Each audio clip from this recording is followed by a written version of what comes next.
जी हरे कृष्णा। जैसा कि आप सभी देख रहे हैं, सामने स्लाइड है। मैं आज का लेक्चर हिंदी में डिलीवर करूँगी, बाइलैंग्वेज, है ना।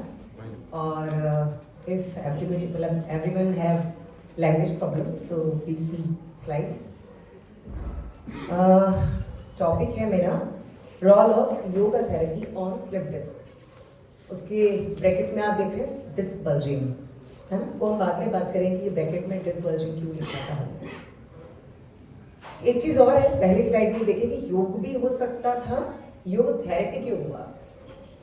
योग होलिस्टिक है, मतलब सब कुछ, उसकी अप्रोच हर जगह है।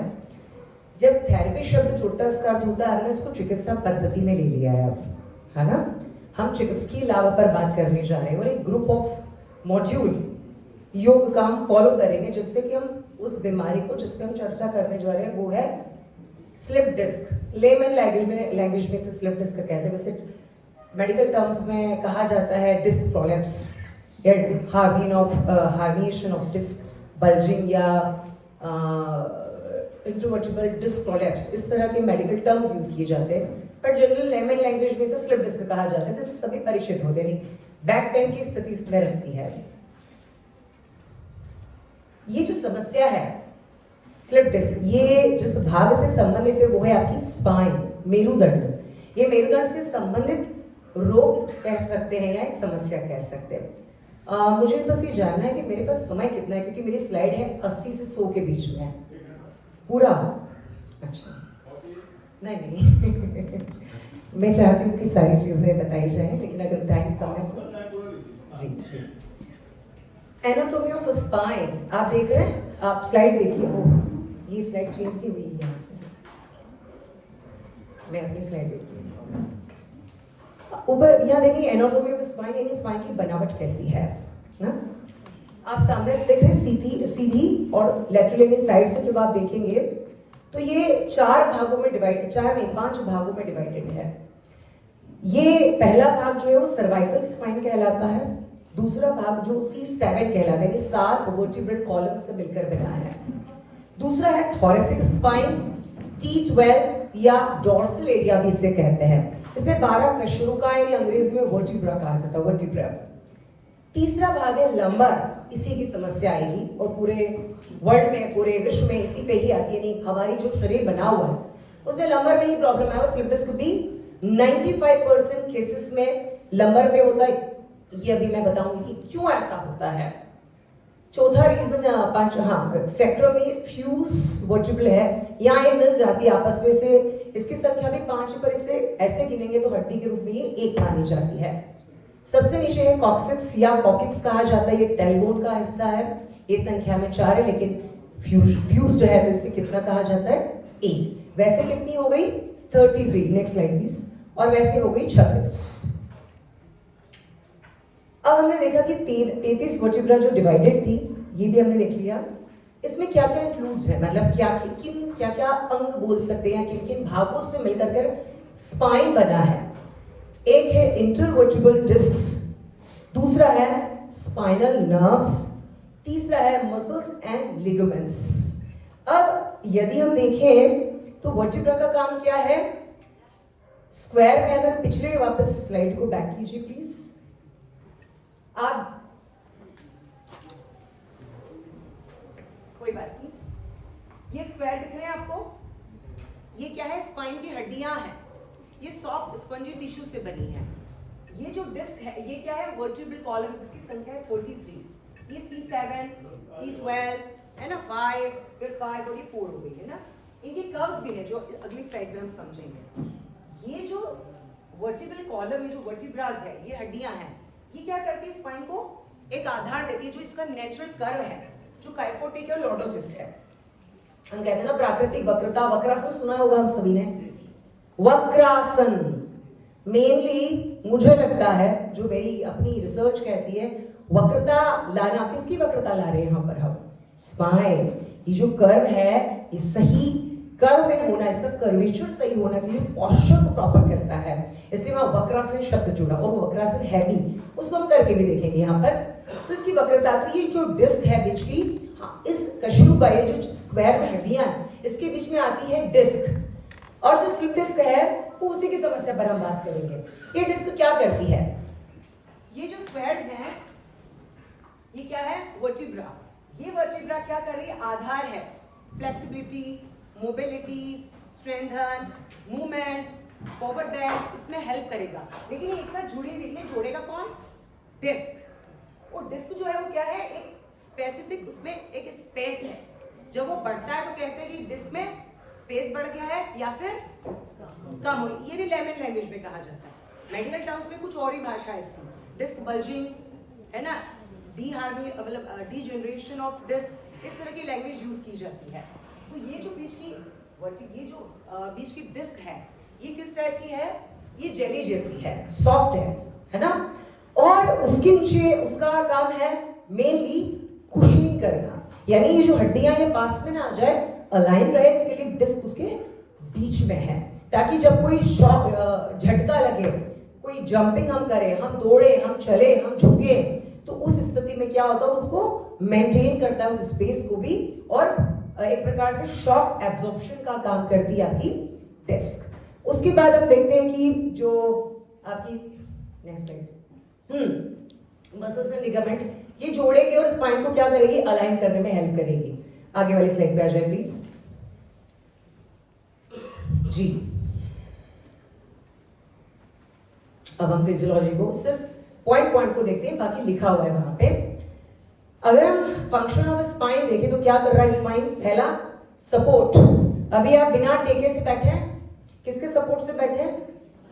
नहीं, स्पाइन तो खुद दूसरों के सपोर्ट पे है, पर स्पाइन मेनली शरीर को सपोर्ट दे रही है, समझ रहे हैं? तो पहली चीज हो गई, क्या हो रहा है कि provide structural stability and maintain posture. जिस पोस्चर में आप हैं उसको मेंटेन कौन कर रहा है? मैं खड़ी किस आधार पर हूं? स्पाइन के आधार पर, ठीक है। तो ये सपोर्ट कर रहा है। दूसरा है मूवमेंट, जो भी हम मूवमेंट करते हैं, आगे पीछे, साइडवर्ड्स, जो भी मूवमेंट होता है स्पेशली हमारे इस ऊपरी भाग का, वो स्पाइन पर होता है। शॉक एब्जॉर्प्शन, अगला है वेट डिस्ट्रीब्यूशन, तीसरा है नर्व कम्युनिकेशन। नर्व कम्युनिकेशन का अर्थ है brain to body, body to brain, messaging का काम होता है। कम्युनिकेशन इसे कहते हैं। ये कम्युनिकेशन कैसे? तो ये ब्रेन सीधे काम नहीं करता, इसने क्या करा? अपना महामंत्री का चयन किया। इसने कहा छोटे छोटे रिफ्लेक्स एक्शन जब भी आएंगे ना, ठंडा गर्म का आभास, तो लेकर स्पाइन तुम्हीं को संभालना है, तो इसे कहते हैं रिफ्लेक्स एक्शन, है ना। ब्रेन तक नहीं पहुंचे, वो स्पाइन अपने स्तर पे वहां पे संभाल लेते, इसे कहते हैं प्रत्यावर्ती क्रियाएं। ये भी इसका काम है, कम्युनिकेट ये ब्रेन के साथ करता है। नीचे से जो भी सेंसेशंस जाएंगे वो ब्रेन स्पाइनल कॉर्ड के माध्यम से कहां जाएंगे? ब्रेन की ओर जाएंगे, और ब्रेन की ओर से जो भी मैसेज आना है वो किधर आएंगे? नीचे की बॉडी, उसके अकॉर्डिंग हम काम करते हैं। उसके बाद नेक्स्ट स्लाइड प्लीज। फंक्शन ये भी निकाल दीजिए, बहुत ज्यादा है। ये कर्व्स ऑफ द स्पाइन, मैंने आपसे कहा था कि दो प्रकार के कर्व है। देखिए ध्यान से देखना, ये लॉर्डोसिस कर्व है, इसमें स्पाइन किधर है? हम दो एंगल से भी देख सकते हैं। एक एंगल ये देखिए एरो बना हुआ है, ये हम आगे की ओर स्पाइन है। सबसे ज्यादा सर्वाइकल प्रॉब्लम आएगी या फिर किधर प्रॉब्लम आएगी? इस कर्व में, यानी यहां पे प्रॉब्लम आएगी। कारण देखिएगा, यहां आधार क्या हो गया? शोल्डर है हमारे पास, तो ये जो T12 है यहाँ पे ज्यादा दिक्कत नहीं आएगा, क्योंकि उसके पास बेस है पूरा नीचे शरीर का, मसल्स भी स्ट्रॉन्ग है, बेस भी स्ट्रॉन्ग है, थोरेसिक रीजन भी है, रिब्स भी है। लेकिन यहाँ क्या हो गया? C7 के पास इतनी सारी सुविधाएं नहीं, लेमन लैंग्वेज की बात कर रहे हैं। तो ये कर्व है जिसको मेंटेन करना है, भले प्रकृति ने हमें दिया है। अब ये बाहर से अंदर क्यों देखिए इस तरह का है। ये कौन सा कर्व है? वो लिखा है काइफोसिस। उसके नीचे फिर आए तो कौन सा आ गया? लंबर रीजन में L1 से लेकर L5 तक लॉर्डोसिस कर्व, तो उसके नीचे फिर से जब हम सैक्रम के रीजन पे जाएंगे तो ये रहा आपका काइफोसिस कर्व। ये कर्व हमको क्या करना है? इस वक्रता को ही मेंटेन, अगर ये बिगड़ जाता है, कारण क्या हो रहा है? बहुत से लोग कैसे बैठे देखिए अभी अपना पोस्चर, थोड़ी देर बैठेंगे तो कुछ भी नहीं है, लेकिन रोज बैठेंगे तो क्या होगा? आप उस कर्व को, जैसे कि ये कर्व देखो कैसा कर दिया, तो भगवान ने जैसे हमें दिया था वो कर्व हम क्या कर रहे हैं? उठने बैठने में झटके से उठ गए, झटके से झुक गए, झटके से ट्विस्ट किया। इसलिए योग में जब आप आसन करते हैं तो उसे क्या कहा? स्थिर सुखम आसन। कैसे कीजिए? रिदमिक वे में कीजिए, धीरे धीरे कीजिए, अपनी सजगता के साथ कीजिए, ताकि उस एक एक मोमेंट को आप फील कर पाए। तो उसमें झटका जो है ना, वो हमारे योग में अनुमति ही नहीं है आसन लगाने का उस नियम में। तो इसलिए यहाँ पर वक्रता पर जबरदस्त काम होता है आसनों का। Next slide please. इसमें भी हम नहीं रुकेंगे ज्यादा देर। हाँ, अब देखेंगे, आपने अगली स्लाइड में देखा होगा एनाटॉमी ऑफ इंटरवर्टेब्रल डिस्क। बहुत छोटे में हम इसको समझते हैं। जैसे कि मैंने कहा कि हमारी जो समस्या है वो स्पाइन के अंतर्गत स्लिप डिस्क पर मैं बात करने जा रही हूं। समस्या कहां आ रही है? उस पूरी स्पाइन में सबसे ज्यादा डिस्क की तरफ से आएगी। क्यों? क्योंकि वो सॉफ्ट है, वो शॉक एब्जॉर्प्शन का काम करता है। कैसा? एग्जाम्पल हम यहीं पे देते हैं। ये रही डिस्क, देखिए ये डिस्क है। अब क्या हो रहा है? ऊपर का प्रेशर लंबर पे क्यों ज्यादा आ रहा है? लंबर पे इसलिए आ रहा है कि ऊपर जितना भाग है, यहाँ पे फोटो है, यहाँ से होते होते होते होते सबसे ज्यादा मोबिलिटी, बैंडिंग्स, साइड बैंडिंग्स कहाँ से होते हैं? लोअर बैक से होते हैं, यानी लंबर का हिस्सा उसको झेलता है बहुत कुछ। तो ये जो डिस्क है, ये रही जो ब्लू कलर की, ये बीच में चेरी जैसी है। तो जैसे आएगा तो ये क्या कर रहा है? दिख रहा है? ये इस तरह का काम कर रहा है, शॉक एब्जॉर्प्शन। यानी कभी भी आया तो ये से। और बल्जिंग की स्थिति कैसे आएगी? जब बल्ज आउट होगा तो वो ऐसे निकल जाएगा। देखा? ये बल्जिंग हो जाएगा। इसकी एनाटॉमी को यदि हम देखें, डिस्क का काम जैसे मैंने बताया हड्डियों को जोड़ना है। इसके दो भाग हैं, कुछ नहीं का काम कर रहा है। जहां से समस्या आएगी, पहला भाग है इसका एन्युलस फाइब्रोसिस और दूसरा है उसका न्यूक्लियस पल्पोसिस। एन्युलस फाइब्रोसिस जो है मोटी लिगामेंट जैसे रिंग्स आकार की संरचना है। वो क्या है? लेयर्स हैं, उसका एक ही काम है। वो लिगामेंट मतलब कोलेजन फाइबर से वो बनी है, उसका एक काम है। जो अंदर का न्यूक्लियस है, जो जेली टाइप सक्शन भरा हुआ है, उसको हम कहते हैं न्यूक्लियस। ये रहा न्यूक्लियस, ये और ये है उसकी रिंग्स, जो कि एन्युलस फाइब्रोसिस है। थोड़ी सी हार्ड और कार्टिलेज फाइबर से बनी है। ये क्या होती है? जब बल्जिंग की स्थिति आएगी उसको हम बाद में समझते हैं। ये जो सक्शन है, इसको क्या करना है? ये ऐसे कैसे रहेगी और इसको बाहर नहीं आने देना इसका काम है। अगर ये बाहर आ गई तो फिर हम उसे क्या कहेंगे? स्लिप। जो स्लिप हुआ है वो क्या है? ब्लड डिस्क की तरफ को जो जेली है, जो सक्शन है, वो बाहर आ गया है। तो हमारा योग का काम या हमारा काम यानी इस बाहर की लेयर जो एन्युलस है, उसका काम है कि अंदर के जेल को क्या करना? अंदर जैसा है वैसा ही रहने देना। तो ये रिंग्स आकार में, उसकी रिंग्स को कहते हैं लेमेला, क्योंकि ये लेमेला एक साइड से वीक होगी और तब हमारा बल्जिंग, और बल्जिंग का भी एक साइड ज्यादा वीक है, वो एक ही साइड से ज्यादा होगा। आगे बढ़ जाते हैं।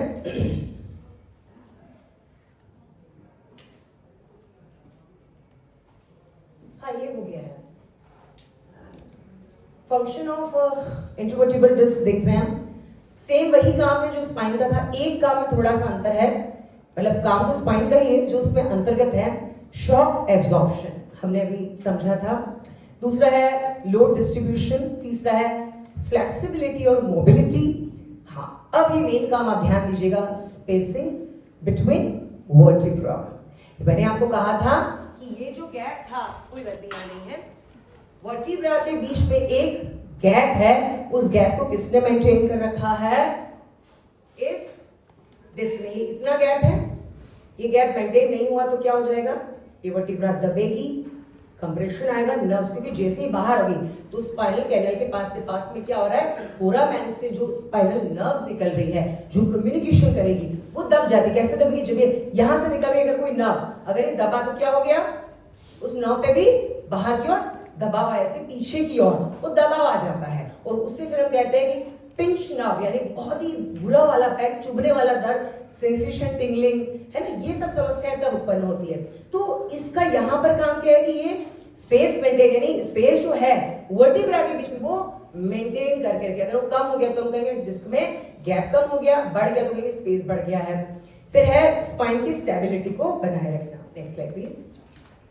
अब हम समझेंगे कि स्लिप डिस्क होती क्या है, बहुत सिंपल भाषा में समझते हैं।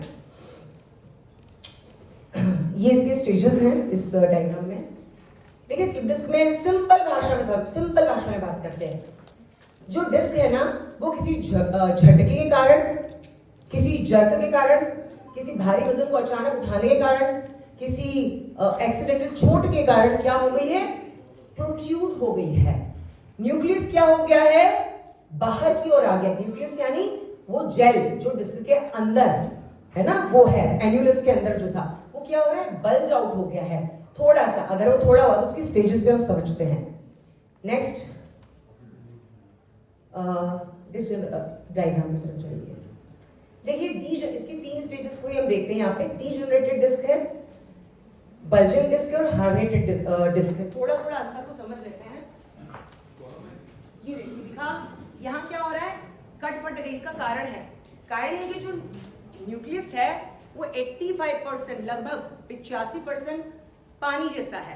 तो यहाँ उसको क्या चाहिए, हम कहते हैं ना डाइट का रोल नहीं है, हम कहते हैं स्लिप डिस्क में डाइट का बहुत बड़ा रोल है। जो आप पानी कम पीते हैं या आप स्मोकिंग करते हैं, वो स्मोकिंग क्या कर रहा है, आपकी उस न्यूट्रिशन जो अंदर का जल है वो न्यूट्रिशंस की मांग करता है। अगर आप पानी ढंग से नहीं पिएंगे, आप अच्छा आहार नहीं लेंगे, आप ओमेगा 3 नहीं लेंगे, है ना, आप भूख में नहीं, विटामिन डी नहीं लेंगे, कैल्शियम नहीं, तो धीरे धीरे वो न्यूक्लियस क्या करता है, सूखने लग जाता है। तो डिस्क में क्या हो जाता है, डीजेनरेशन शुरू हो जाता है। और उसमें क्या हो जाता, टियर यानी थोड़ी सी काट छाट यानी ये कटाव आना शुरू होता है। इस स्थिति को हम कह रहे हैं बहुत सिंपल भाषा में। साइंटिफिक लैंग्वेज में मुझे लगता है जो यहाँ डॉक्टर्स होंगे उन्हें पता है कि बहुत ज्यादा ही पता नहीं कितने सारे टर्म्स हैं। मैंने अपनी भाषा में बस समझ नहीं लिखा। हमारा जो टॉपिक है वो है डिस्क बल्जिंग, क्योंकि हम बहुत सारे प्रकार है इसके, लेकिन हम जिस प्रकार पर योग से ठीक कर सकते हैं हम उसी प्रकार को यहाँ पर आज लेंगे। तो ये देखिए डिस्क बल्जिंग में क्या हो रहा है, थोड़ा सा बाहर की ओर, इसको हम बताऊंगी।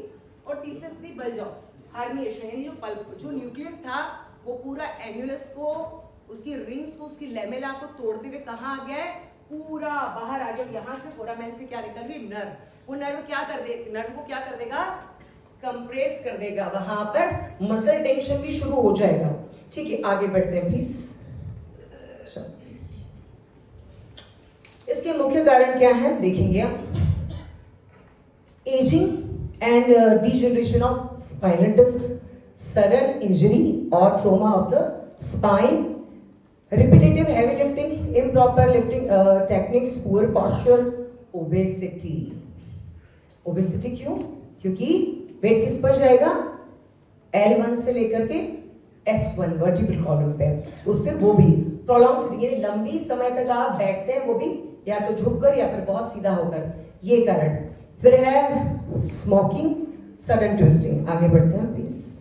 Symptoms, stiffness of spine, weakness of muscle, pain in the lower back और नेक नहीं, back pain, pain radiating down to the legs, sciatica. ये इसकी एडवांस, अगर इस स्टेज पर आप इसको ठीक नहीं करेंगे, प्रिकॉशन नहीं लेंगे, फिजियोथेरेपी नहीं लेंगे, तो क्या हो जाएगा, ये अगली स्टेज डिस्क हार्निएशन की तरफ बढ़ेगा और आगे सियाटिका पेन हमारे पैरों को रेडिएट होगा। फिर है डिफिकल्टी इन बैंडिंग और straightening the back, burning sensation. ये जो अगला है लॉस ऑफ ब्लैडर और बॉल कंट्रोल, ये तो बहुत ही बुरे हालातों में होता है। सेंट्रल डिस्क बल्जिंग की स्थिति में ये स्थिति आती है, अदरवाइज जो स्टेज 1 है वहां पे दिक्कत हमें नहीं होगी। Difficulty in walking, next slide please. इसकी डायग्नोसिस एक्सरे, सिटी स्कैन और एमआरआई है ना, हम आगे बढ़ते हैं। टाइप ऑफ स्लिप डिस्क आपको देख रहा होगा, एक एन्युलर टियर या डीजनरेटिव डाला है। प्रोट्रूजन और डिस्क बल्जिंग थोड़े थोड़े अंतर में है। डिस्क बल्जिंग का अर्थ मैंने आपसे बताया, मैं एक बार फिर से रिपीट कर देती हूँ ताकि हम समझें उस बात को, कि जब हमारा जो एन्युलस है यानी वो रिंग्स जिसके बीच में क्या है, हमारा न्यूक्लियस केंद्रक है, वो जेल है, वो क्या करता है, थोड़ा सा बाहर आता है, लेकिन जो हमारी एन्युलस रिंग्स है वो अभी भी क्या है, इंटैक्ट है, जैसी है वैसी है। वो बल्ज आउट क्या हुआ है, जेल हुआ है। जो प्रोट्रूजन है उसमें क्या होता है, आपकी जो जेल है यानी जो न्यूक्लियस है वो थोड़ा बाहर गया, उसने किसको बल्ज किया, किसको प्रेस किया आगे, उसने एन्यूलस को भी कर दिया, तो एन्यूलस की रिंग्स भी थोड़ी बाहर आ गई और न्यूक्लियस भी थोड़ा बाहर आ गया। ये स्टेज 2 और स्टेज 1 यानी प्रोट्रूजन और डिस्क बल्जिंग में यौगिक थेरेपी का काम है, लेकिन इसके आगे एक्सट्रूजन और डिस्क हर्निएशन जो है उसमें क्या हो रहा है, जब जेल बाहर ही आ गया तो एक घाव सा बन गया है। अब वहां पे हीलिंग के लिए बहुत सारी प्रोसेस लगेगी पहले, उसके बाद हम योग थेरेपी को अप्लाई करेंगे। तीसरा सुपरस्ट्रेशन, इसमें तो वो जो जेल था यानी न्यूक्लियस बाहर निकला और स्पाइनल कैनाल में नीचे ही गिर गया एक प्रकार से, और अब वो हमारे बस में योग थेरेपी के बस में नहीं रहा है, वो हम डॉक्टर के पास ही जाएंगे। ये बहुत कम केसेस देखने में मिलेगा आपको। Next slide please. ये पिक्चर्स है डिस्क बल्जिंग में, देखिए जो मैंने कहा था कि वो एन्यूलस अंदर ही थोड़ा सा उसको प्रेस कर रहा है, डिस्क प्रोट्रूजन में एन्यूलस भी बाहर की ओर बाहर आ गया है, जेल जो आपका न्यूक्लियस है वो भी थोड़ा बाहर आ गया। एक्सट्रूजन में क्या हो गया, न्यूक्लियस की सारी लेमेला की जो लेयर्स थी वो तोड़ के, मतलब पूरा ही उसने लेमेला को यानी कि उसने आपका जो एन्यूलस उसको तोड़ के क्या कर गया, पूरा बाहर आ गया और चौथी स्थिति में वो टूट के गिर चुका है अंदर। Next please. अगला ये भी हो गया, इससे भी आगे बढ़ जाएंगे जी। लोकेशन, अब हम बात कर रहे हैं कि ये जो आपका डिस्क बल्जिंग है या स्लिप डिस्क ये कहां पर हो रहा है, हम इस पिक्चर में देख सकते हैं। ये रही लोकेशन, ये नंबर की है ना। 95% में डिस्क बल्जिंग केसेस जो है वो किसमें होता है, L4, L5 या L5S1 जी। ठीक है, प्रेशर आप देखिए धीरे धीरे कहां आ रहा है, L1 पे कम है, L2 पे कम है, L3 पर, L4 पे ज्यादा और उसके नीचे सबसे नीचे क्या है, L5 का शुरू का है और उसके नीचे क्या आ जाता है, S1। उसके नीचे स्लिप डिस्क हो ही नहीं सकती, क्यों, क्योंकि फ्यूज्ड हो गया, वहां वर्टिब्राई नहीं है, मतलब अब डिस्क ही नहीं है। डॉक्टर साहब आप सही बोल रही हो क्या मैं? Thank you sir. नहीं, कंफर्म करने के लिए डॉक्टर भी बैठे हैं, स्पाइन नहीं आप, क्या यहाँ तक मैं सही बता रही हूँ? कुछ छूट जाए तो बता दीजिएगा जी। हमें ये मानना चाहिए कि हम फैमिली के साथ बैठे, वरना प्रेशर आ जाता है ना। ये सही है, प्रेशर नीचे आया, इसलिए कहाँ होगी, L1 में नहीं हो सकती क्योंकि वो प्रेशर उतना नहीं ले रहा है, L2 भी आराम है, L3 भी आराम है, लेकिन कहाँ दिक्कत आया, L4, F, L5, यही होगा प्रॉब्लम मैक्सिमम केसेस में। और L5 और S1 के बाद हो ही नहीं सकता क्योंकि वहां पे फ्यूज्ड, तो वहां पे वर्टिब्रा ही नहीं, तो सॉरी डिस्क ही नहीं है, तो स्लिप डिस्क हो ही नहीं सकती।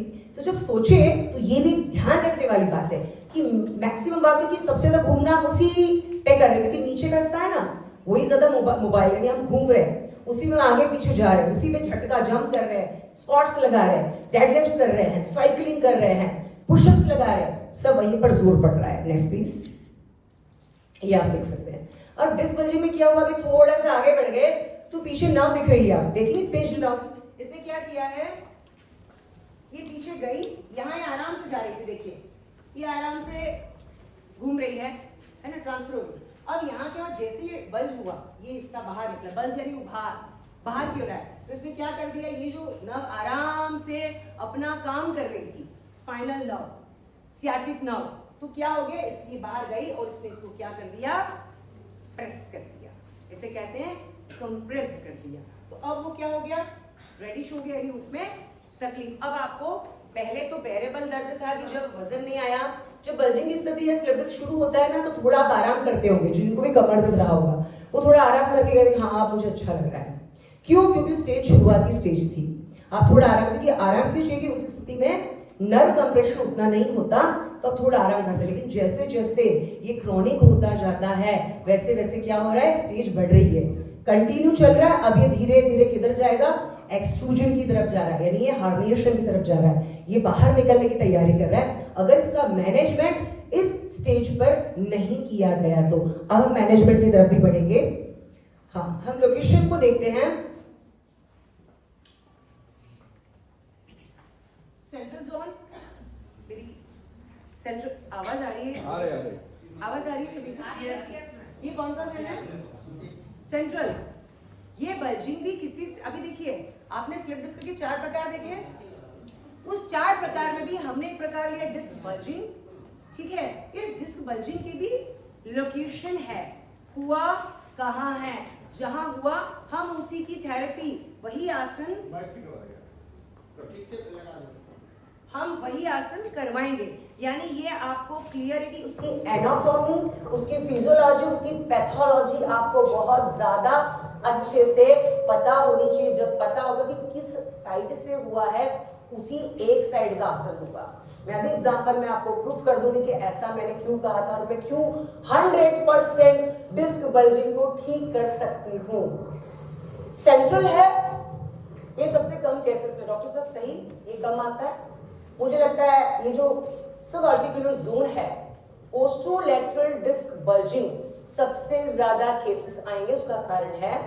फिर ये फोरामेनल, यानी फोरामेन हमारा सिंड्रोम हुआ, वहां कोई दिक्कत आई तो फिर ये एक्स्ट्रा फोरामेनल है, तो बहुत ही कम चांस है कि इस तरह का कोई स्लिप होता है, मतलब कम चांस है, होता है कम होता है।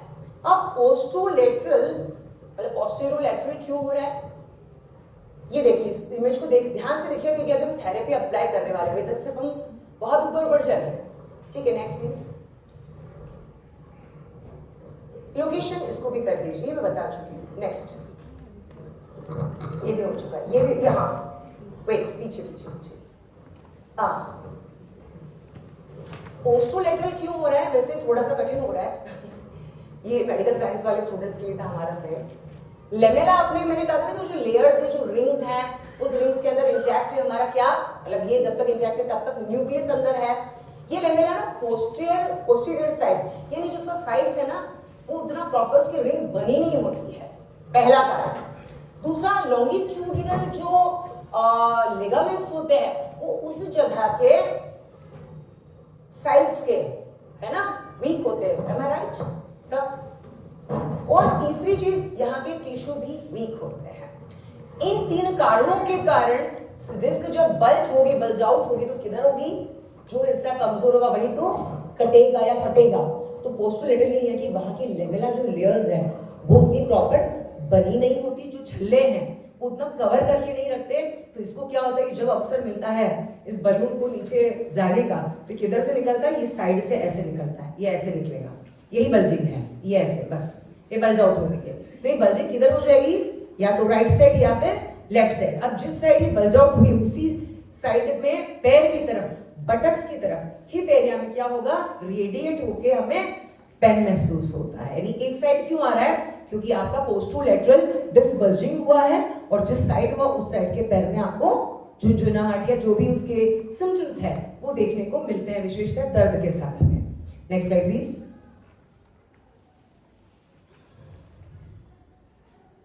कॉजेस सेम है, आगे बढ़ जाते हैं। टोबैको और ओबेसिटी में बता चुके, एक्चुअली स्पाइन के भी वही है, स्पाइनल प्रॉब्लम्स के, और इसके भी सेम है। सिम्टम ऑफ डिस्क बल्जिंग पे आ जाइएगा। सिम्टम क्या नजर आएंगे आपको, सबसे पहले तो यहाँ पे इस भाग में लोअर बैक पेन, दूसरा रेडिकुलर पेन, सियाटिका।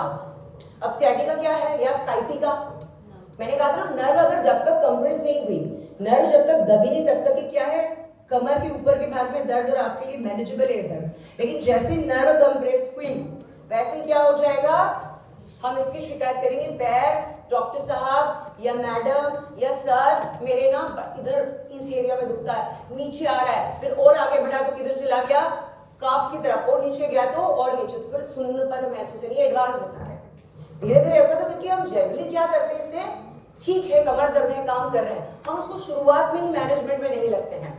ठीक है, फिर क्या हो रहा है, मसल वीकनेस, तीसरा है लिमिटेड मोबिलिटी, पेन और ब्लैडर, ये दोनों बात की बातें हैं, तो हम आगे बढ़ जाते हैं। Next, passive test. Passive test मतलब, हाँ, इसको टेस्ट डॉक्टर कैसे करेगा, लेकिन जब भी पैर 45 डिग्री एंगल, यानी एक बात तय हो चुकी है कि आपको उत्तान पादासन एक पैर से नहीं देना है।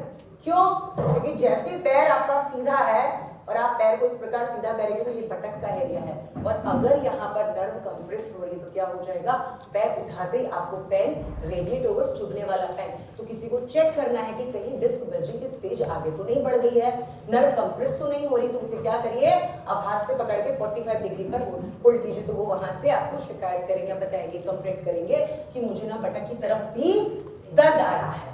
पहली बात तो एमआरआई, सीटी स्कैन या फिर हम एक्सरे देखेंगे उनके। अगर वो स्थिति नहीं हो तो योग करना आपके पास आ गया तो आप सुरक्षा क्या देंगे? डे 1 हम 2-3 दिन में उनका एक्सरे रिपोर्ट देंगे, तो उसके पहले हमें ये ध्यान रखना है कि 45 डिग्री पे हम इस तरह चेक कर सकते हैं। Next slide please. पैसिव के अलावा अगर आप हाथ नहीं लगाना चाहते तो भी इस डिग्री एंगल पे आपको 30 डिग्री एंगल पे ज्यादा पेन महसूस होगा, थोड़ा सा 70 डिग्री पे कम हो जाएगा। इस डिग्री एंगल पे क्या हो जाएगा? आपको कोई पेशेंट कंप्लेंट करेगा कि मुझे बहुत ज्यादा चुभने जैसा दर्द महसूस हो रहा है। एक चीज और, पीरिफॉर्मिस सिंड्रोम। ये पेरिफॉर्मिस मसल कहाँ है? ये ग्लूटिस मसल्स का ग्रुप है। एम आई करेक्ट डॉक्टर साहब? जी। जब भी डिस्क बल्जिंग होता है ना तो हमारा ध्यान इस पे होता है कि हमें स्लिप डिस्क हो गया, ऐसा नहीं। कई बार मसल स्पैज्म एक कारण बन जाता है कि टाइटनेस ऑफ मसल, यानी बटक की मसल्स या बैक मसल्स आपकी टाइट हो गई तो उसे भी आप स्लिप डिस्क का नाम देते हैं। अगर ये बहुत टाइम अगर हमारा कमर दर्द या बल्जिंग या स्लिप डिस्क स्टेज 1 की स्थिति बनी रही तो हमारा जो ये है, क्योंकि हम यहाँ से एक्सरसाइज या ज्यादा बैठेंगे नहीं, ज्यादा एक्सरसाइज नहीं करेंगे, तो क्या हो जाएगा? जो पेरिफॉर्मिस मसल है ना, ये टाइट होना शुरू हो जाएगी, क्योंकि इसका कोई एक्सरसाइज हम कर नहीं रहे हैं, मूवमेंट भी नहीं कर रहे हैं, है ना। तो ये जब टाइट होगी तो ये न चाहते हुए भी जब ये टाइट होगी तो पीछे क्या जा रही है? कौन सी नर्व जा रही है? Sciatica nerve. तो ये क्या करेगी? पीछे से जा रही थी, जैसे जैसे टाइट होगी, स्ट्रेच होगी, वैसे वैसे क्या कर देगी? उस सियाटिका नर्व को प्रेस कर देगी। और फिर पेन कैसे होगा? ये सियाटिका नर्व यहाँ से, तो फिर ये धीरे से रेडिएट होकर नीचे पिंडों की तरफ और पैरों की तरफ जाएगा। तो यहाँ पर पेशेंट कंप्लेंट करेगा कि मुझे पैरों की तरफ दर्द आ रहा है, यानी पेरिफॉर्मिस सिंड्रोम का चांस बढ़ जाता है। Next slide please. जब आप कोई रिपोर्ट देखते हैं, हम हालांकि इसमें नहीं है, हम डिस्क बल्जिंग की तरफ है, तो बस सिंपल है कि बाकी सब देखिए व्हाइटिश है और जो बल्ज वाला एरिया वो कैसा दिखेगा आपको? थोड़ा सा काला। आगे बढ़ जाते हैं, इसका डायग्नोसिस है। अब है हमारी योग therapy for slip disc in the stage of disc bulge. आगे बढ़ते हैं। देखिए, जब भी स्लिप डिस्क की स्थिति आती है, अब हम करेंगे क्या? ये तो हमने अभी तक एनाटॉमी, फिजियोलॉजी, थोड़ी बहुत पैथोलॉजी को समझा है। डेमोन्स्ट्रेटर्स कहाँ है? प्रतिभा। देखिए, सबसे पहली चीज हम इस एक सिद्धांत को लागू करते हैं कि ये तो हमने समझा कि हुआ कैसे। पहली चीज है कि हमें दर्द कम करने की कोशिश करना है। दूसरी चीज है अलाइनमेंट, आपकी स्पाइन का सही अलाइन होना बहुत जरूरी है। तीसरा जो हमारा प्रयास है, थेरेपी का सिद्धांत है कि जो स्टेज है उसको वही मेंटेन होने दे, न कि हम उसको आगे बढ़ाएं। अगर ये आगे बढ़ा तो आपने भी एक टर्म मैंने यूज किया था, क्या? पीरिफॉर्मिस सिंड्रोम, कोडा एक्विना सबसे लास्ट, लेकिन वो भी बहुत आगे जाके हो जाएगा, या सियाटिका, या फोरामिनल स्टेनोसिस, या लंबर स्टेनोसिस। एक और चीज है फेरसेट सिंड्रोम, ऑस्टियोआर्थराइटिस। ये जो बड़े बड़े शब्द हैं ये उसमें कन्वर्ट होगा। यानी हमारा मैनेजमेंट पहले से रखना है, ये कोशिश हम किससे करेंगे? योगिक थेरेपिस्ट से करेंगे। Next slide please. गोल्स क्या है हमारे? देखिए, इसी टाइप में डाल रही है रिड्यूस। देखिए, गोल्स यानी हम किन लक्ष्यों को लेकर के चले। अब यहीं से हमारा मेन सेशन शुरू हुआ है, ध्यान से देखिएगा। इसको नीचे कर दो। रिड्यूस स्पाइनल कंप्रेशन, वहां क्या आ रहा है? कंप्रेशन। तो हमें क्या करना है? उसी को हटाने का प्रयास करना है।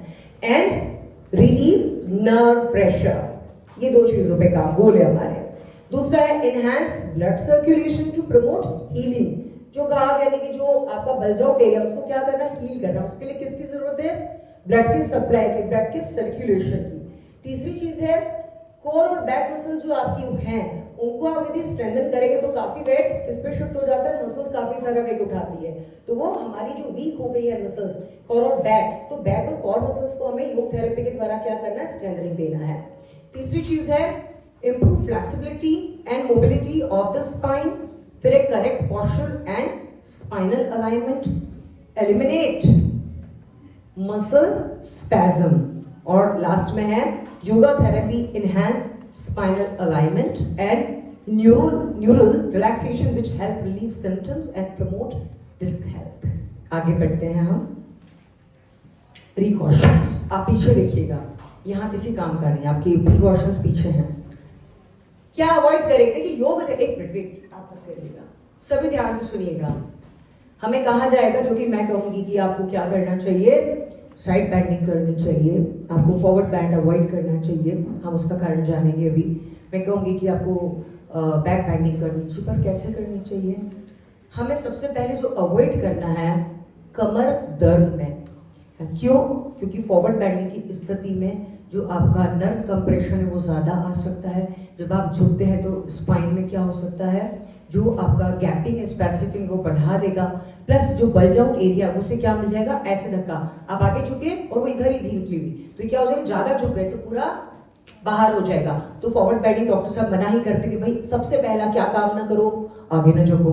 तो पहला काम हम योग वालों को क्या करना है, अवॉइड डीप फॉरवर्ड बैंड। थोड़े बहुत फॉरवर्ड बैंड में, इतने से फॉरवर्ड बैंड में कुछ नहीं हो रहा, यहाँ तक तो कुछ नहीं होना, क्योंकि लंबर पे प्रेशर आया ही नहीं। जब तक लंबर खींचेगा नहीं तब तक फॉरवर्ड बैंडिंग आप करवा भी देंगे तो डरने की जरूरत नहीं है। लेकिन हमें क्या नहीं करना है, ये एनिमेशन थे चल नहीं रहे एक्चुअली।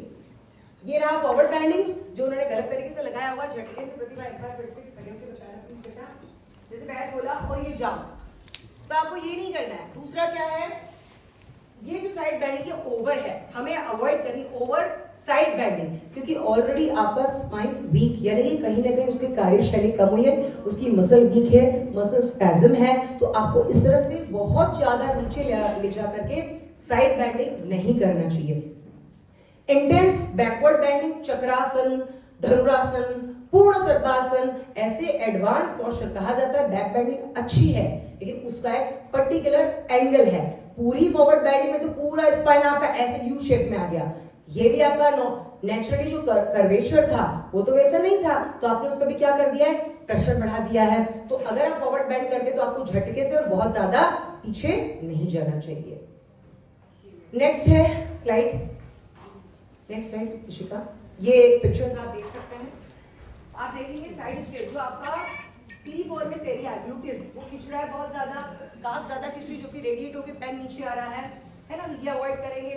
ये साइड स्ट्रेचिंग थोड़ा सा कम दिख रहा है, आप देख सकते हैं इस ग्लूटिस को ज्यादा खिंच रहा है, और इस तरह से ये नीचे की ओर, ये अंदर से रहा फ्रैक्शन, इस कारण से यहाँ दर्द बढ़ा देगा।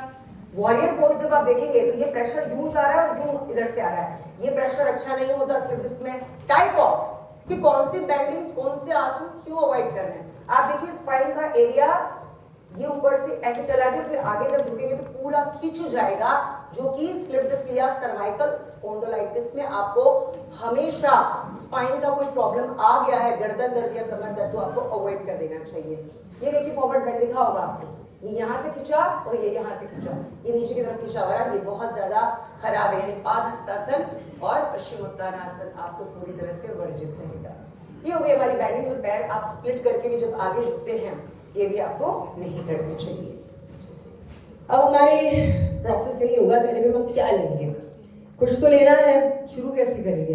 सबसे पहले अब आप जैसे मैंने कह दिया साइड बैंडिंग कर लो, आपने उठा के ऐसे थोड़ी कर लेना है, लूजनिंग एक्सरसाइज करनी पड़ेगी ना, थोड़ा जॉइंट खोलना पड़ेगा। आप जाके सीधे कर देंगे तो पता लगा आपने जर्क ले लिया, जो कि हम मना कर रहे थे।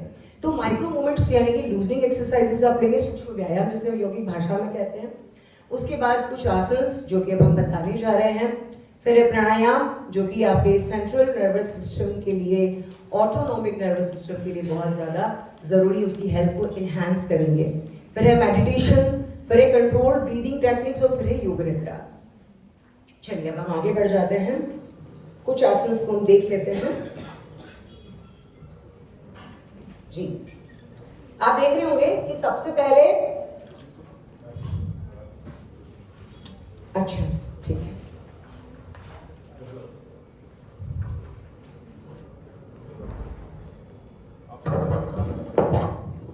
मुझे लगता है मैं ठीक है, अब आ रही है आवाज। पहला सिद्धांत हम इस थेरेपी में क्या अपनाने जा रहे हैं, ये लेट करके सुप्त ताड़ासन करने जा रहे हैं सभी। इसे कहते हैं सेल्फ ट्रैक्शन। डॉक्टर साहब सही है, पहले ट्रैक्शन यानी खिंचाव देना है, कहीं ना कहीं स्पेसिंग की प्रॉब्लम भी आई है बल्जिंग के टाइम पर, तो हम सेल्फ ट्रैक्शन यानी कुछ ऐसे आसन करेंगे जो पैरों को नीचे खींचे और हाथों को ऊपर, यानी एक खिंचाव देने वाली ऐसी स्थिति जिसमें ज्यादा तनाव ना आ जाए और ज्यादा खिंचाव ना हो, एक बैलेंस खिंचाव जो कि स्पाइन को सपोर्ट करे और उसको फ्लेक्सिबिलिटी दे और ट्रैक्शन दे। तो पहला हम आसन देखेंगे। उसके बाद दूसरा है कि हमें मसल का स्पैज्म को दूर करना चाहिए, मसल टाइटनिंग जो होती है उससे दूर करना चाहिए। तीसरा है हमें तीसरी वो आसन की सीरीज या आसन लेना चाहिए जो डीकंप्रेस करे। चौथी चीज है वो आसन की सीरीज या वो प्रैक्टिसेस करनी चाहिए जिससे स्पाइन की क्या बन जाए, फ्लेक्सिबिलिटी बढ़ाए। चौथी चीज है हाँ उसमें भी स्पेशली बैकवर्ड बेंडिंग और ट्विस्टिंग आसन ही रहेंगे, है ना, और हल्के से साइड बेंडिंग्स रहेंगे, जिससे क्या होगा कि जो न्यूट्रिएंट्स है डिस्क के अंदर उसका वो फ्लो अच्छा करेगा और उससे क्या होगा, रीजनरेशन का काम स्पाइन का शुरू होगा। फिर एक कुछ स्ट्रेचिंग आसन जिससे नर्व का जो प्रेशर है आपका वो कम करना पड़ेगा, नर्व पे जो प्रेशर है ना उसे हम कम करेंगे। फिर जो इन्फ्लेमेशन हो गया है उस इन्फ्लेमेशन को कम करने वाली प्रैक्टिसेस को कराएंगे हम लोग, और उसके बाद स्पाइन की स्ट्रेंथनिंग या फ्लेक्सिबिलिटी में हम काम करेंगे। चलिए अब हम पहले आसन को देखेंगे। आप जो वहां देख रहे हैं वही आप हम डेमो में देखेंगे। इसको हम हटा सकते हैं जी। आप देख रहे हैं सुप्त ताड़ासन। सुप्त यानी लेटा हुआ, ताड़ासन यानी हमें क्या लेना है, क्या हो रहा है यहाँ पे, समझ में आ रहा है किसी को डॉक्टर साहब? ट्रैक्शन। क्या कहा था मैंने, सेल्फ ट्रैक्शन। तो हम सोचेंगे योग में कहा मशीन्स के बिना है हमारे पास ऐसे बहुत सारे ट्रैक्शन आसन हैं। तो हमें क्या लेना है यहाँ पे सबसे पहले, क्योंकि आप कोई भी हैवी वर्कआउट यानी आसन को नहीं करवा सकते हैं। आप कहा जाता है वक्रासन करें, लेकिन वक्रासन एक उच्च स्तरीय अभ्यास है, स्पाइन हमारी तैयार नहीं उस हैवी ट्विस्टिंग के लिए। तो हमें क्या करना है, छोटे छोटे आसन ऐसे करवाना है जिसमें सबसे पहले जो योगिक थेरेपी आनी चाहिए, आसन आने चाहिए, वो होती है आपकी स्ट्रेचिंग। तो हम स्ट्रेच करेंगे। अब ये स्ट्रेच ऐसा है कि इसका नुकसान क्या है, जीरो। आप कहेंगे इसमें किसी बीमारी में आएगा नुकसान, मैं कहूंगी बताइए किधर से आएगा। क्या हार्ट पे प्रेशर है, आपको जवाब देना है? एब्डोमेन पे प्रेशर है? हार्ट पे तो है नहीं, एब्डोमेन पे। ब्रेन की ओर ब्लड फ्लो बहुत बढ़ रहा है? नहीं। क्या स्पाइन बहुत खिंच रही है? नहीं।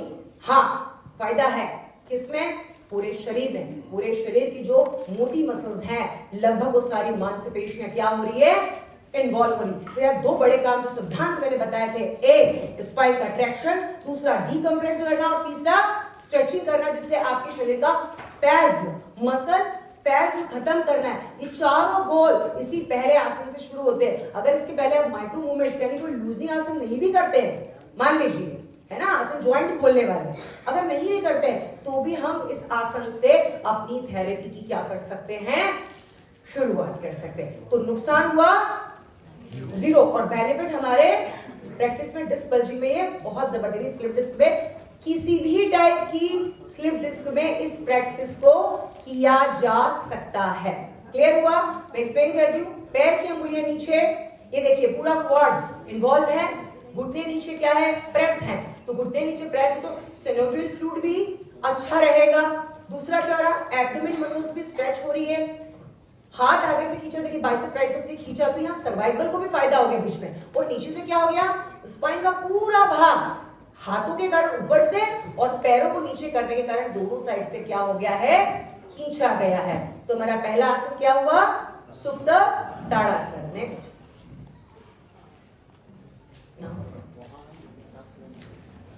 जी, अब हम करने जा रहे हैं नंबर 2।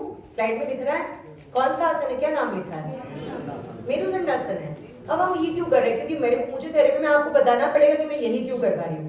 देखिए मैंने आपसे कहा था कि सबसे अच्छी होती है, सुरक्षित गतिविधि होती है, क्रिया होती योग में ट्विस्टिंग, लेकिन बिना झटके और एक सपोर्ट के साथ। तो अभी हम कहाँ लेटे हैं, इस आसन में हमारे जो डेमोन्स्ट्रेटर है प्रतिभा जी और सुनील जी जमीन पर। यहाँ पर भी नुकसान आने का चांस हो गया है जीरो। तो यहाँ दूसरा मोस्ट इंपॉर्टेंट आसन पूरे स्लिप डिस्क में, कोई भी प्रकार की स्लिप डिस्क को, सिक्वेस्ट्रेशन को मैंने छोड़ दिया है। आप हर स्लिप डिस्क में इसको करवा सकते हैं, लेकिन एक समस्या और है। मैंने आपको कहा था कि पोस्टरोलैटरल डिस्क बल्जिंग, यानी ये एक साइड से डिस्क क्या हुई है, बल्ज आउट हुई है। अब आप ध्यान से सुनिएगा, एक साइड से हुई इसका मतलब है, अपन इमेज मान लेते हैं राइट साइड से क्या हो गई है, डिस्क ऐसे यहां से निकल गई। समझ रहे आप, ऐसे किधर निकला है, राइट। तो हमें क्या करना है, हमें उस उसको क्या करना है, अंदर करना है, तो हमें ट्विस्टिंग क्या करनी पड़ेगी, राइट साइड तो हमें करवानी है बेंडिंग, लेकिन हम लेफ्ट साइड से उस आसन को नहीं करवाएंगे, क्योंकि वो आराम तो देगा, पर वो ठीक क्यों नहीं कर रहा है, क्योंकि आपने वापस उसको धक्का किधर लगेगा डॉक्टर साहब, अपोजिट डायरेक्शन में। तो हम क्या करेंगे, डिस्क बल्जिंग की स्थिति में हमेशा ट्विस्टिंग आसन और साइड बेंडिंग आसन को किस साइड से कराएंगे, जिस साइड से बल्जिंग हुई, जिस साइड से आपका नर्व कंप्रेस हो रहा है, जिस साइड आपको ज्यादा पेन आ रहा है, समझ रहे हैं, उस स्थिति में हम क्या करेंगे इस प्रकार से। इसमें गलती भी हो सकती थी, अगर मैडम प्रतिभा अपने पैर को ऐसे ढीला रख दे, मान लीजिए मसल टाइटनिंग है, इसलिए कहा ना पहली चीज हमें स्पाज्म को दूर करना है, ये स्पाज्म को भी दूर कर रहा है, जब हम इस प्रकार से करेंगे इस आसन को, तो इस आसन की स्थिति में उस साइड से हम सुनील जी पर देखते हैं, आप देखेंगे पूरा ट्विस्ट हो रहा है।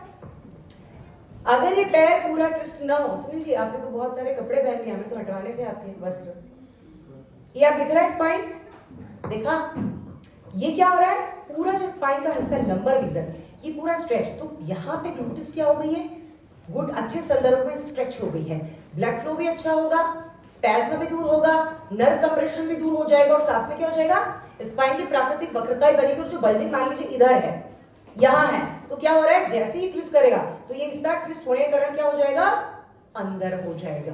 तो हम अगर एक साइड से सेम ये हुआ, अगर दूसरी साइड फिर कर दिया तो क्या हो गया, हिसाब बराबर, तो बराबर हुआ तो दर्द तो मेंटेन होता है, थोड़ी देर अच्छा लगता है, थेरेपी के 2-3 घंटे मैडम यस सर, लेकिन 3-4 घंटे बाद क्या आ जाता है वापस से दर्द, क्योंकि ना लाभ हुआ ना हानि।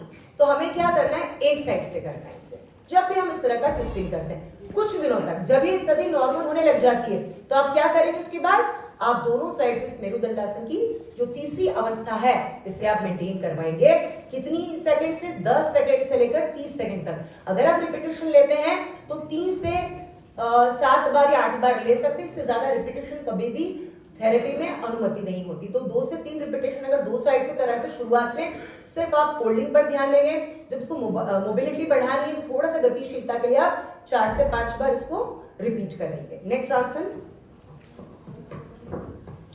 ये है बेटा, 1 मिनट, मेरुदंडासन एक बचा है हमारा, 4th पोजीशन, दोनों लगाइए एक साथ, हम समझते हैं इसको। ये कौन सी स्थिति, अगर मान लीजिए ये थर्ड हम अवॉइड कर सकते हैं, अगर वो कहे कि मैडम या सर मत ले जाइए, मुझे बहुत बटक में इस पे क्या हो रहा है, दर्द बढ़ गया है, तो आप तुरंत उस पोजीशन को क्या कर देंगे, छोड़ेंगे। वो स्थिति बहुत ज्यादा अक्यूट पेन में क्या होती है, निषेधित, यानी मना होती है कि हम उसका निषेध, यानी हम उसको नहीं करवाते। उस स्थिति में आपको क्या करना है, 4th पोजीशन जो मेरुदंडासन के, दोनों पैर आप क्या करेंगे, जिस साइड डिस्क बल्ज हुआ उस साइड में आप पूरे पैरों को ले जाएंगे। ये चौथी अवस्था, हर प्रकार के कमर दर्द में, किसी भी प्रकार का कमर दर्द है, आप इसमें 4 अवस्थाएं होती है, चौथी मानी जाती, चौथी है। इस चौथी अवस्था का कई नाम भी है। इस आसन को जब आप करेंगे तो ये बहुत ज्यादा पिछले अभ्यास से भी ज्यादा फायदा करेगा, पर इसमें एक फायदा थोड़ा सा कम हो जाता है कि जो हमारा पीरिफॉर्मिस या ग्लूटिस भाग है वो खिंचता कम है, लेकिन जब बहुत ज्यादा ही पेन हो रहा है उस स्थिति में आपको कभी भी ओवर स्ट्रेचिंग मना की थी, वही ओवर स्ट्रेचिंग वहां पर आती है, इसलिए उस स्थिति को आप अवॉइड करके सीधे आप कौन सा आसन करवाएंगे, ये वाला मेरुदंडासन कराएंगे। Next please. अब है एक बेड से अपान आसन, पवन मुक्तासन। ध्यान देना है कि जब भी बैक पेन होता है तो आपका गर्दन नहीं उठाना चाहिए, आपको क्या करना है, घुटने का भाग ज्यादा से ज्यादा किधर ले जाना है, चेस्ट की ओर। अब आप देखेंगे नीचे की ओर, ये जो नर्व कंप्रेशन हो रहा है तो आपका गुड स्ट्रेच नीचे से आया, मसल टेंशन कम हुआ, मसल का जो कंप्रेशन है वो कम हुआ, और नीचे से बैक आपका क्या हो गया, स्ट्रेच हो गया है नीचे से ऊपर की ओर, यानी कैसे खींचा हुआ है, ऐसे आया और ऐसे गया। तो ये जो स्ट्रेच आपका होता है, और इसमें एक चीज है, अगर आपको साइटिका पेन हो रहा है तो आपका जो पैर की अंगुली, वैसे तो सामान्यतः कहा जाता है पैर की अंगुली नीचे रखिए, लेकिन उस स्थिति में आपके पैर की अंगुलियां आपको ऊपर रखनी चाहिए, जबकि काफ मसल्स पे भी क्या आ जाए, आपको खींचाव आ जाए। तो इस प्रकार से ये लेकिन हम दोनों पैरों से कर सकते हैं, 1 बाय 1। ठीक है, अब हमारा अगला आसन है पवन मुक्ति। बेटा इससे नहीं आते, पूरा पैर साधक का, यानी जो पेशेंट होगा उनका सही करवाइए,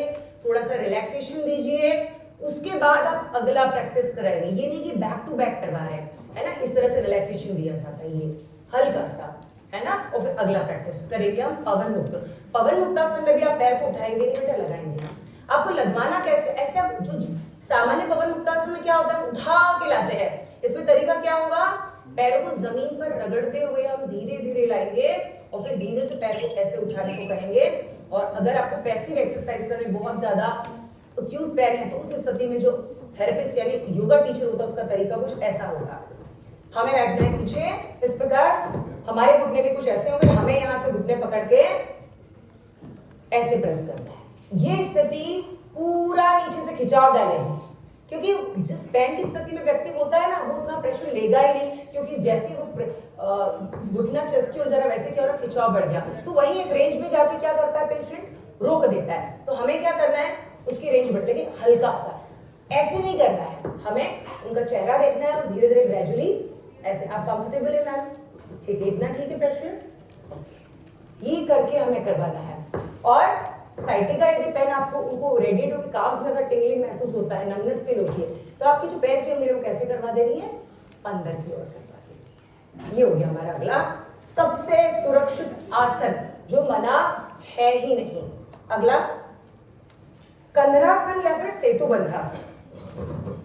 तरीका देखिएगा, रिलैक्सेशन करवाया, पैर सीधे करवाया, वापस से आप इसको क्या करेंगे, अगले आसन को करवाएंगे। तो आप दोनों पैरों में गैप करवाएंगे और क्या करेंगे, हाथ जमीन पे। कंधरासन सामान्यतया पैर पकड़ के होता है, पैर अगर पकड़ लिया ओवर प्रेशर किस पे आ जाएगा, स्पाइन पे। तो हमें क्या करना है, वेट बेटा, वेट, मेरुदंड से 2 से 3 कदम पैर आगे रखना है। ऐसा क्यों, हम प्रतिभा पर देखते हैं। प्रतिभा जी पैर ज्यादा अंदर अगर ये लेंगी तो देखिए क्या हुआ, बटक उठाएं, ये क्या कर लिया इन्होंने, फाइनल पोजीशन ले ली। ये हो गया बहुत ज्यादा डीप प्रेशर, बहुत गहराई तक प्रेशर यहाँ पर लग गया, जो कि दर्द पेशेंट सहन नहीं कर पाता है। हमें क्या करवाना है, इतना हमें आसन की उसकी फाइनल पोजीशन नहीं देखना है, हमें पेशेंट को ठीक करना है। तो हमारा जो नपातुला प्रेशर है वो ध्यान रखना है। यहाँ पर आसन में वेरिएशन आता है, यहाँ स्थिति को देखते हुए आसन की स्थिति को बदलते हैं। तो हमें क्या करना है, पैर को 2 कदम जब आगे रखाएंगे तो ये बटक का जो मसल्स, जो ग्लूटिस भाग है, जो हैम्स के नीचे क्वाड का एरिया, क्वाड के नीचे हैम्स का एरिया, ये क्या होगा, रिलीज होगा, रिलैक्स होगा, स्पैज्म इसका धीरे धीरे दूर होगा, नर्व कंप्रेशन धीरे धीरे, नर्व क्या होगी, अपना काम अच्छे से करेंगे। रीज जो आपका कहते हैं ना कि एक हाइड्रेशन की स्थिति होनी चाहिए। जब आप इस प्रकार प्रेशर हो, लाइट प्रेशर हल्का सा दिया, होल्ड करा आपने, सांस नॉर्मल रखी आपने, फिर वापस क्या है, वापस आना। इसको 4 से 5 बार आप करें। अगर आप होल्ड करवा रहे हैं तो इसको 5 सेकंड 6 सेकंड से ज्यादा शुरुआत में आपको नहीं कराना चाहिए। इसमें हम देखते हैं क्या हो रहा है। मतलब आप जब नीचे के वहां फोटो देख सकते होंगे, और मुझे लगता है कि एरो होगा, देखा आपने नीचे से एरो कैसा है, नीचे से अगर डिस्क बल्ज है, बाहर की ओर है, तो ये जो धक्का लगा उससे क्या हो जाएगा, यूं है, बल्जिंग मतलब बाहर है, बाहर, तो जैसे ऊपर गया तो क्या हो रहा है, स्पाइन ऊपर जाएगी, तो ये एक्सटेंड यानी कि ये एक प्रकार से प्रेशर डालेगी, तो धीरे से क्या होगा, जो बल्जिंग की स्थिति है वो धीरे धीरे क्या हो जाएगी, धीरे धीरे सामान्य स्थिति में आना शुरू हो जाती है। वापस आएंगे हम धीरे से, अगला प्रैक्टिस। अब हम करेंगे पेट के बल लेटने वाला बहुत जरूरी आसन, जो फिजियोथेरेपी में भी करवाया जाता है, हमारी योग थेरेपी में भी करवाया जाता है। डॉक्टर साहब भी सजेस्ट करते हैं कुछ ना करो तो मैकेंजी एक्सरसाइज करो, एम आई राइट? यस, क्यों, देखते हैं। पलटने का तरीका भी देखेंगे हम झटके से पलट नहीं सकते। ये हमारे जो आने जाने के तरीके ये बहुत ज्यादा मायने रखते हैं किसी बीमारी या किसी भी दर्द की स्थिति में। इन जनरली तो हाथ पीछे ले जाकर डिसिप्लिन वे में आते हैं, लेकिन यहाँ पर थोड़ा सा बदलाव आता है। एक तरीका है सरल मकरासन, जो कि आपने लगा रखा है सुनील जी ने। ये क्यों किया, ये उन पेशेंट्स के लिए, बेटा रोको थोड़ा सा, ये उन पेशेंट्स के लिए, उनको जिनको देखिए नहीं इसीलिए, जिनको इस स्थिति में क्या हो रहा है, लंबर रीजन पे बहुत ज्यादा वाला पेन आ रहा है। अगर आप थोड़ा भी उनको ऊपर उठाएंगे ना तो उनका स्पाइन उतना मजबूत नहीं है कि वो पूरा आपका, क्योंकि हाथ प्रतिभा लगाइए आसन, भुजंगासन। अब जब ये हाथ है ना, तो हाथ ने क्या करा, वजन उठाया, हाथ वजन उठाया तो लंबर पे क्या आ रहा है, प्रेशर बढ़ रहा है। तो क्या होता है, पेशेंट कहते हैं मैम इसमें भी बहुत दर्द आ रहा है। तो ये ध्यान रखना कि अगर ये स्थिति है तो हमारे पास एक और आसन है। हमें क्या करना है, पीछे से बैक बेंडिंग देना है। जब बैक बेंडिंग दी तो क्या हो रहा है, स्पेसिंग, जैसे यूं गया ना तो राइट साइड से यहाँ भी स्पेस बढ़ेगा बिटवीन वर्टिब्रा और नीचे से भी स्पेस बढ़ेगा, तो वहां पे स्पेस की कमी, बल्जिंग की स्थिति में ये भी दिक्कत है कि स्पेस कम हो जाता है, सही है। तो बल्ज क्या हो रहा है, बाहर है, तो जैसे आप भुजंगासन लगाओगे वैसे क्या हो जाएगा, वो अंदर की तरफ आपका बल्जिंग होना शुरू होगा। तो आपको सबसे पहले सरल मकरासन आप लगवाइए, उसमें भी क्या होता है, अगर पैर मिले, क्योंकि भुजंगासन में हम क्या करते हैं, पैर मिल जाते हैं। अगर उसने पेशेंट ने हमें कंप्लेंट किया कि मुझे नीचे की तरफ मैडम आने में या सर आने में तकलीफ बहुत ज्यादा बढ़ जाती है, तो हम उन्हें कहते हैं कि आप पैरों को क्या करिए, खोल दीजिए, ताकि यहाँ से जो प्रेशर आने वाला है मसल्स के ऊपर या नर्व्स के ऊपर, वो क्या हो जाएगा, शिफ्ट होगा। तो आपको यहाँ पे ज्यादा दर्द भी नहीं होगा। आप कुछ दिन, 2 दिन, 4 दिन, 8 दिन, जितने दिन वो सहज है, उसके बाद धीरे से आपको करवाना भुजंगासन ही है, इस प्रकार से। अब देखिए भुजंगासन की स्थिति में क्या होगा, ये नंबर का भाग, यहाँ सीधे सीधे प्रेशर आ रहा है, सीधी बात। और ये प्रेशर जैसे आएगा वैसे ही जो बल्ज आउट एरिया है ना, वह एरिया धीरे धीरे क्या हो जाएगा, अंदर जाना शुरू होगा, यानी हमारी डिस्क की हेल्थ सुधरना शुरू हो जाएगी।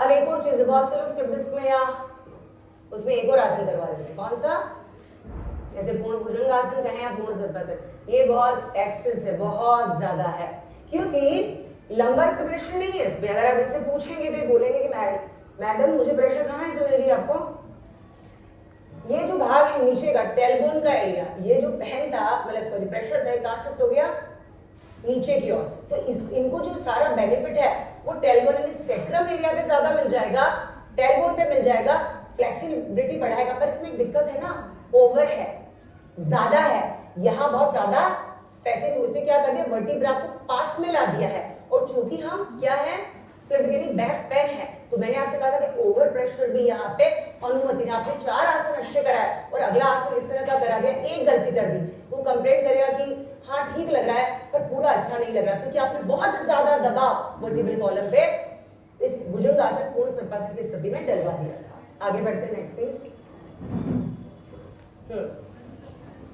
शलभासन, हम थोड़ा सा स्पीड में चल लें क्या, है ना।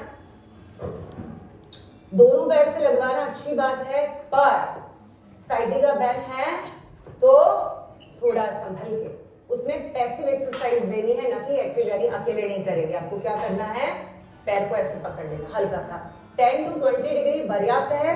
आप देख सकते हैं कि ये प्रेशर यहाँ से ऊपर की ओर जा रहा है और फिर वो स्पाइन की तरफ जा रहा है, स्पेसिफिक धीरे धीरे कम करेगा और बल्जिंग की स्थिति को धीरे धीरे, मतलब सॉरी बल्ज आउट है अगर कोई, तो धीरे से वो अंदर की ओर जाना शुरू होता है, ठीक है। और फिर हम इसे करेंगे दोनों पैरों से, लेकिन ध्यान ये देना है कि जर्क के साथ या घुटना मोड़ के यदि आप करेंगे तो ये फायदा देगा 0, लेकिन घुटने मुड़ते ही, घुटने मोड़िए प्रतिभा जी, थाई आपकी उठी नहीं, कोर पे कुछ भी नहीं हुआ, ग्लूटिस मसल्स पे कुछ नहीं हुआ, बैक मसल्स पे कुछ नहीं हुआ, आगे एब्डोमेन मसल्स पे कुछ नहीं हुआ। हमें इसकी स्ट्रेंथनिंग बनानी थी, बढ़ानी थी, वो बढ़ेगी तब जब शलभासन आप प्रॉपर लगाएंगे, सही लगाएंगे तो, यानी आसन करना पर्याप्त नहीं है, उसका सही करना, सही एंगल में करना, सही टाइमिंग में करना जरूरी है। Next please. आप उठ के बैठेंगे, थोड़ा सा गति बढ़ाएं बेटा,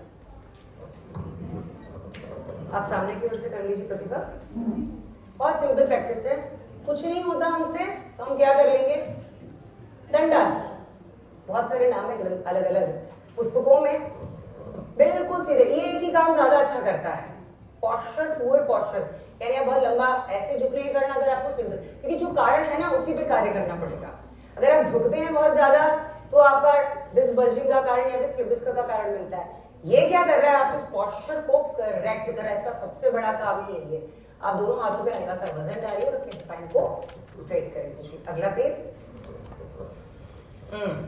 ये बहुत अच्छा आसन है, दोनों हाथों का फिंगर लॉक बना करके हम कर, सॉरी विकोणासन, ओके। राइट हैंड से लेफ्ट घुटना नीचे से पकड़ना जरूरी है, ध्यान दीजिएगा। जब आप नीचे से घुटना पकड़ेंगे तब आप ट्रैक्शन ले रहे होंगे। अगर आपने हाथ को सिर्फ घुटने पे रख दिया तो जो पीछे जाना वाला हाथ है ये नहीं जा पाएगा। और एक चीज और गलती होगी इसमें, गलती क्या होगी, जो थोड़े से ओबीज हैं जिनका पेट निकला वो क्या कर देंगे, ये जो पीछे वाला हाथ है जिसका दूरी है 6 से 9 इंच की, ज्यादा से ज्यादा 1.5 मतलब आधा फीट दूर हो, 1 फीट भी मान लेंगे, लेकिन ये क्या करेगा, ये पीछे। अब आपको दिख रहा है स्पाइन पे जो ट्विस्टिंग होनी थी किस पे चली गई, ये ट्विस्टिंग तो हुई ही नहीं।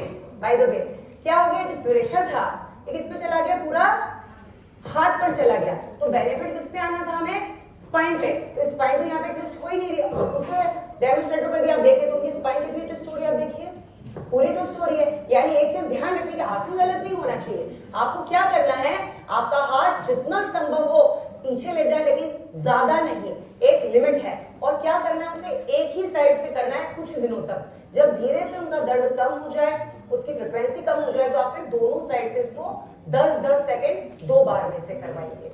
अगला प्रैक्टिस ये हो गया बेटा,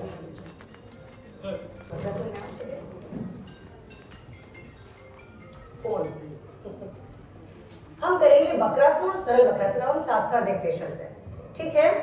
वक्रासन हम बाद में करेंगे। सबसे पहले जब आप 1 से लेकर 15 दिन तक किसी पेशेंट को, किसी साधक को देख रहे जो बैक पेन का पेशेंट है, वो किसी भी स्थिति, कोई भी आप इसलिए डिस्कस, क्योंकि मैंने कहा ना वक्रासन बहुत जरूरी आसन है, लेकिन इसका तरीका होगा सरल वक्रासन के रूप में, कि हमें यहाँ पर ट्विस्टिंग हमारे लिए ज्यादा मायने रखती है, क्योंकि डिसबल्जिंग। सरल लगाइए, कौन लगा रहा है सरल पे, दोनों हाथ पीछे बेटा, दोनों हाथ पीछे, साइड से लगाओ प्रतिभा, इस साइड से फेस उधर होना चाहिए, ठीक है। चलेगा। आपकी स्थिति अगर आप खुद कर रहे हैं तो आपका घुटना कहाँ होना चाहिए, ये जो पैर की एड़ी है, ध्यान दीजिए बहुत अंदर नहीं रखना है, घुटने के पास सामान्य स्थिति में रखा जाता है। नियम होता है कि आपका जो एड़ी है वो घुटने के पास हो, तब आप पीछे जाइए। यहाँ पे आपको एक काम और करना है, थोड़ा सा पैर घुटने के आगे रखवाना है, ताकि यहाँ जो प्रेशर है वो ज्यादा पेट पे ना बने। अभी तो व्यक्ति अगर यहाँ प्रेशर है तो पीछे घूमता नहीं है व्यक्ति, तो हमें क्या करना, पैर थोड़ा आगे करवा देना है और स्पाइन को ट्विस्ट कराने के लिए दोनों हाथों पर, दोनों हाथों से पीछे की ओर क्या करना है, प्रेशर लेना है, इस प्रकार से। अब क्या हो गया, पीछे आप देखेंगे सुनील को ये रही वो वक्रता, काइफोटिक और लॉर्डोटिक कर्व मेंटेन करना, वो मेंटेन हो रहे हैं। ये देखिए ऐसे देखा आपको, ये पूरा स्पाइन आपका पोस्चर करेक्ट हो रहा है इसमें, तो आपका स्लिप डिस्क। लेकिन फिर मैंने कहा कि बल्जिंग की स्थिति तो आप किस साइड से कराएंगे, एक ही साइड से कुछ दिन कराएंगे, उसके बाद आप क्या करेंगे, दोनों साइड से इससे कराएंगे। आगे बढ़ेंगे हम करने जा रहे हैं त्रिकोणासन। बहुत ज्यादा इंपॉर्टेंट है बैठने वाले आसनों की स्थिति। त्रिकोणासन में आपको क्या करना है, राइट हैंड से लेफ्ट लेग को पकड़ना है बेटा, आप उधर से लगाओ है ना, हाथ उधर। सेम वही कि जब तक आप घुटना नीचे से नहीं पकड़ेंगे तब तक बेनिफिट हमें नहीं मिलेगा। दो स्थिति बनेगी, अगर वो कंप्लेंट करता है कि मुझे बहुत ज्यादा पेन है, तो आप हाथ को इस प्रकार, सुनील जी ने जैसे कि आप वैसे नहीं करवा के आप क्या करेंगे, हाथ को जमीन पे रखवा देंगे और शोल्डर के सपोर्ट से आप पीछे, क्योंकि ये अब इनके हाथ में आ गया है एक प्रकार से, कैसे पैसिव हो गया, यानी ये अपने हाथ ये कंधे को प्रेस कर सकते पर वो नहीं कर सकते, तो स्थिति बदलनी पड़ेगी। वहां पे आप पेशेंट कंप्लेंट कर रहे हैं कि मुझे बहुत ज्यादा दर्द है, तो हमें क्या करना है, हाथ को शोल्डर लाइन में लाने की जिद नहीं करना, क्योंकि हम कहते हैं फाइनल पोजीशन में हाथ को कंधे की लाइन में लाइए। हमें क्या करना है, जैसे वो कहे वैसे आपको हाथ जमीन पे रखा है, उसे ये कहना है कि आप कंधे को थोड़ा पीछे की ओर ट्विस्ट कीजिए, जिससे स्पाइन का जो पोस्चर है वो पुअर पोस्चर है वो सही हो, कर्वेचर उसकी सही हो, बल्जिंग उसके अंदर हो, स्पाइन में स्पेसिंग आए और फ्लेक्सिबिलिटी मोबिलिटी बढ़े उसकी। Next please. इसी के साथ अभी ट्विस्टिंग हो गया, लेकिन अभी तक क्या नहीं आया है, बैकवर्ड बेंडिंग। हालांकि बैठने में नहीं आया, क्योंकि लेटने में तो हमने भुजंगासन किया ही था। हम करेंगे उष्ट्रासन, लेकिन उष्ट्रासन कौन सा करना है आपको,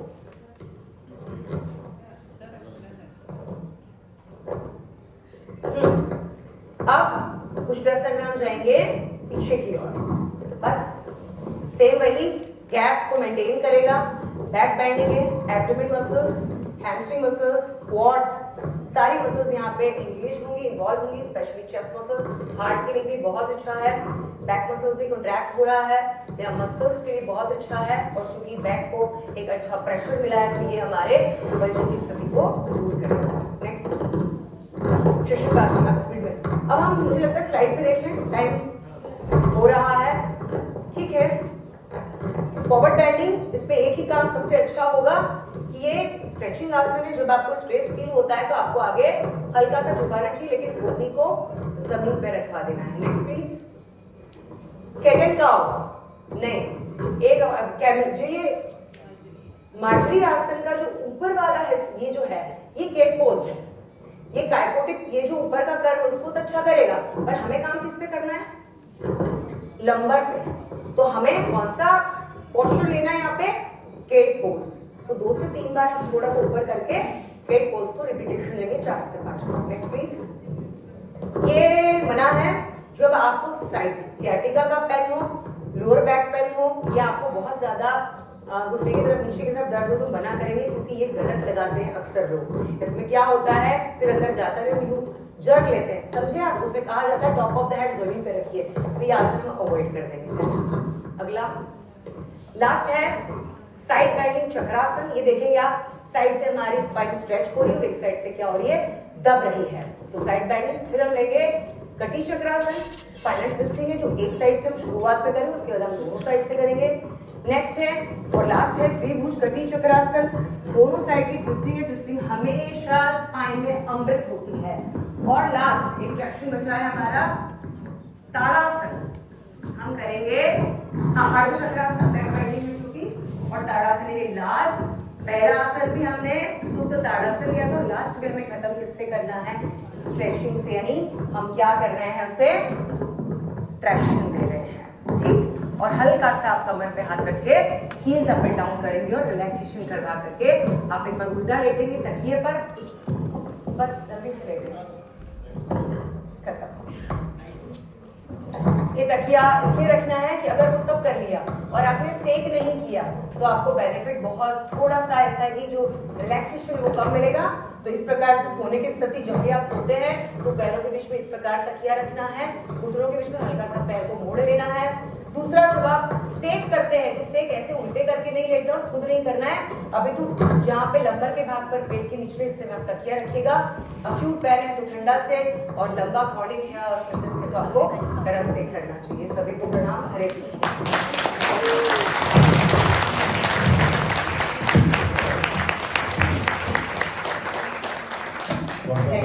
थैंक यू सुनील। धन्यवाद आचार्य सर जी।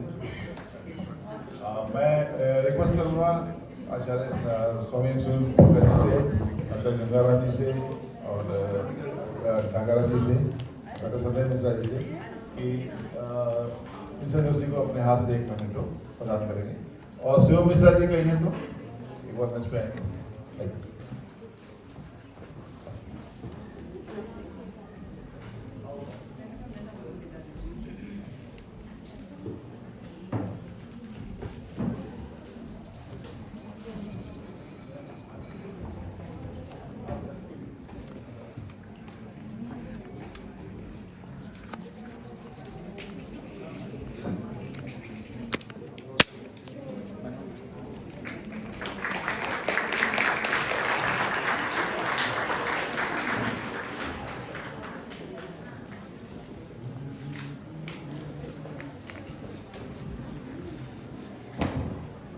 ज्यादा समय न लेते हुए हम तुरंत शुरू करते हैं योगाचार्य ढाकाराम जी का सेशन।